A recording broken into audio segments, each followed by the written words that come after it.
जब गाड़ी के अंदर जब पानी चला जाता है तो उसके अंदर जो कारपेट है वो ख़त्म हो जाता है, अंदर की सीटें हैं वो ख़त्म हो जाती हैं और मज़ीद इसके अंदर जो फॉर्म वगैरह जो लगा होता है वो भी सड़ जाता है, ख़त्म हो जाता है। मेरा नाम सैयद मोहम्मद यूसुफ शाह है। मैं यहाँ सर्विस पे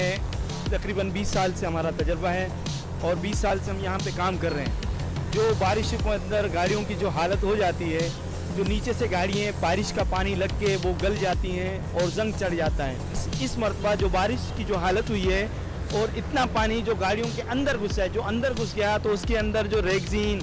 और जो उसके तले हैं, सीटें हैं, वो सड़ जाती हैं, गल जाती हैं और बड़ी स्मेल ऐसी गंदी आ जाती है जिसका निकलना बहुत मुश्किल होता है और हमें सर्विस करने में बड़ा एक प्रॉब्लम होता है, जिसको सर्विस करने के लिए बड़ा एक मसला बनता है, लेकिन बड़ी मुश्किल के साथ सर्विस होती है, लेकिन स्मेल फिर भी नहीं जाती।